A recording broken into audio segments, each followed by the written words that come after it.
Past guys surround the outside of Carter High School. We play on Tuesdays and Fridays.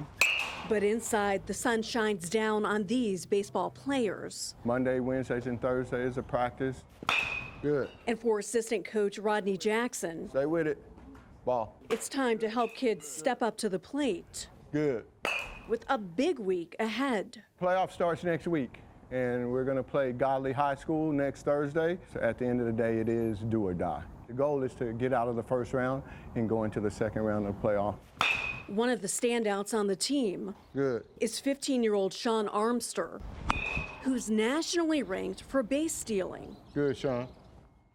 In Texas right now, I'm ranked number 2, and in the nation, I'm ranked number 8. But in the class of 2027, I'm ranked number 1 in everything. So right now, I'm just chasing that number 1 spot nationally, beating out all the seniors. He's been lining up to bat most of his life.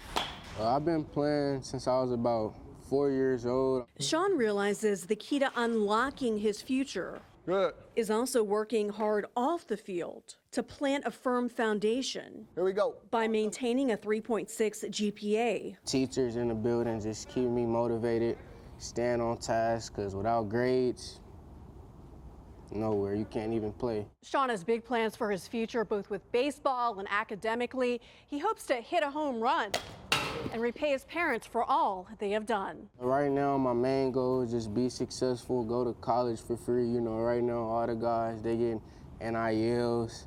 Maybe one day, buy my mother a house. The oldest of 7 kids hopes to show his siblings and other teens you can do whatever you set your mind to. I always tell my son, God, you gotta have passion for what you want. You gotta have commitment. Now he's taking it upon himself to put in the extra work, weightlifting, putting the right things in his body, wanting to get better. It's been Sundays, 5-6 hour practices. I'm tired.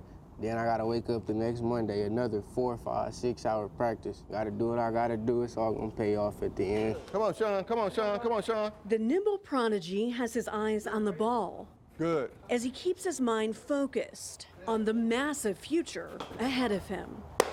In Dallas, Dawn White, CBS News Texas. The beginning of a vision, intertwined with bottles of color. I am working on this piece that came to me in a dream. Come together in artist Brenda Turner's living room. It is very nostalgic because the memories and all that start to like flood back in. Memories brought back and recreated through a series of old pictures. The exact piece that I'm working on right here is a baby picture of me on my first birthday, and I'm looking crazy and cranky. Brenda's mom took that picture in 1987, far away from Texas. My mom was born in Seoul. The artist with a flair for color shares the journey of her childhood growing up in South Korea. Here at Perspective 6 Art Gallery in Dallas, with 3 pieces on display. The little dolls are actually little magnets that's like popular in Korean culture. The details of her work also show the reaction to her family dynamic, growing up on a Korean military base. She's a Korean woman. My father is a black man. So there was a lot of issues with that in society, obviously, in the 80s on top of that. And unkind words she heard some people say. I would hear more of people referencing him in a derogatory way. Brenda captured the essence of her nephew in her second piece and in the third. This is a linoleum print that I did in regards to the tsunami that triggered the earthquake in Japan in 2011. Brenda has been sharing her Asian culture through painting for more than 2 decades now, and she is planning on many more decades of putting brush to canvas. Look at my art, and it'll tell you who I am. The artist with a creative eye and strong memories of her homeland hopes to bring her Asian culture to the people of the DFW Metroplex, knowing who she is and how her history shapes the future of her artwork. In Dallas, Dawn White, CBS News Texas. Take away your language, cut off all your hair. It It's dark outside this radio station, but inside. Hey, good evening, everyone. Longtime radio host Albert Oldcrow spreads the light. I'd like to welcome you to Beyond Bows and Arrows, your weekly American Indian radio program brought to you every Sunday evening between the hours of 6 and 8 p.m. here in the studios of KNON 89.3 FM, Dallas-Fort Worth. The radio show started in 1983. It's the longest-running Native American radio show in Texas. Good to see everybody. Albert joined Beyond Bows and Arrows in 1996. At that time, it was in a two-story wooden house that I think the equipment kept it standing because it was old, very old. Matter of fact, the wooden slats, you could look down and see who came in the front door. Almost 3 decades later, listeners can hear everything from flute and powwow music to contemporary rock and rap. We've been on the rise from a first to a funeral. Through the host's massive indigenous music collection. We haven't disappeared. They tried to wipe us out through genocide, through boarding schools. Albert's mom attended an Indian boarding school where kids were often abused, forced to assimilate and abandon their native culture. She didn't show affection to her children.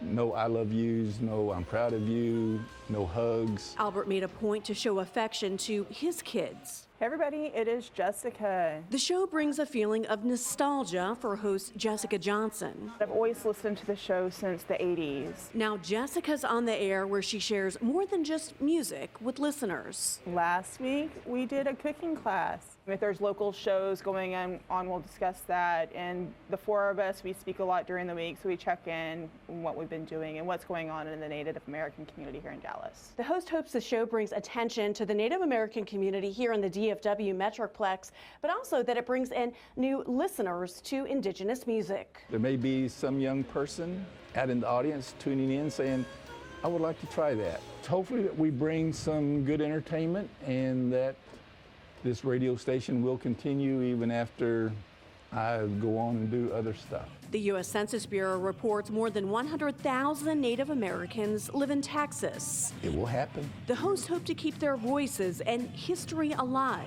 one note at a time. In Dallas, Her message is, I love hearing these songs tonight. Dawn White, CBS News Texas. Performance, take 1.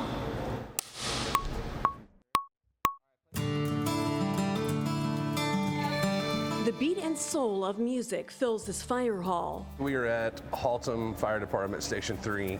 Oh, here we stand. Justin Ross and Deadwood Revival has a captive audience as they put music to film. We are shooting our music video for our song Reach, which is off our current record. It's a song about hope. It's a song about pulling people out of the dark. Justin has a special connection to fire services. His great-grandfather, Odie Stowe, served as the first fire chief of Haltom City in the 1950s. I'm very proud to be able to do this inside of a place that falls in the family bloodline.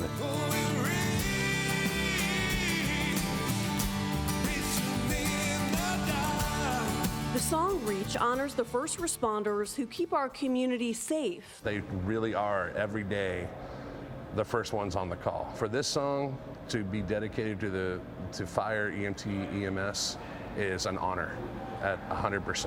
The firefighters say it's not just the lyrics of the song that touch them, but the meaning and appreciation behind each note. It feels good.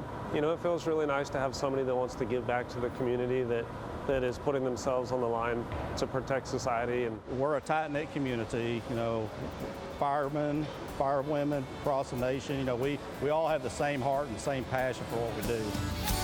Reach me in the dark.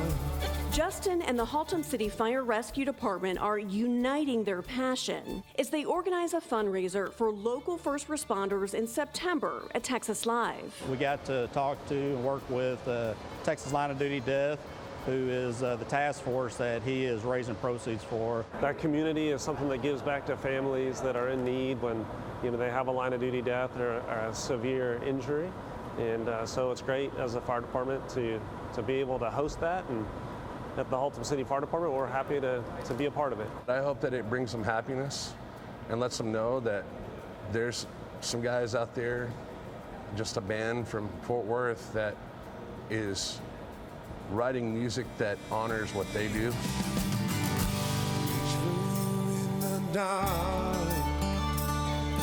The great-grandson of a former fire chief hopes the rhythm of his band's music not only honors his own family legacy, but brings solace and recognition to a new generation of first responders. In Haltom City, Dawn White, CBS News Texas. The Cedar Hill roller rink has quite the history. We've been here since 1956. With many of its original iconic features of a bygone era still in place. I'm the oldest skating rink in Texas. The man with the big laugh is the owner of the historic skating rink. Dave Candoza is affectionately known in the community by his nickname, Super Dave, yeah. creating memories for new generations of skaters. Grandpas bring their kids and their just generations down have come here. As soon as I walk through the door, the nostalgia hits me. Mason McCuller shares fond memories of the rink with his two children. I've been coming to this rink since I was about 5 years old, my son's age, coming on 30 years, 3 decades. Super Dave has owned the rink for 18 years. He even laced up his skates and hit the rink as a little boy. But what an inspector found left his head spinning. So there's certain things with some electrical issues, a couple things with the plumbing, the floor by the restrooms. Those improvements come with a hefty price tag. In the ballpark of about $30,000. They're just expensive, like super expensive. I don't have the kind of cash. Super Dave hopes the rink can roll into the future. He started a GoFundMe page with the hopes of saving this rink for generations to come. And hopefully we can come together and save the rink for the kids and all the other activities that go on here as well. Oh, I want to see the rink make it to 100 years open. You know, we've been here since 1956, so that's another 26 years away or something like that, 25. That'd be pretty cool to see 100-year anniversary of the Cedar Hill roller rink. The rink has built almost 7 decades of memories. And for those whose hearts are filled with nostalgia, minds with sentimental thoughts, and feet with the familiar feel of wood, they hope the flashbacks of the past will continue for many generations to come. In Cedar Hill, Dawn White, CBS News Texas.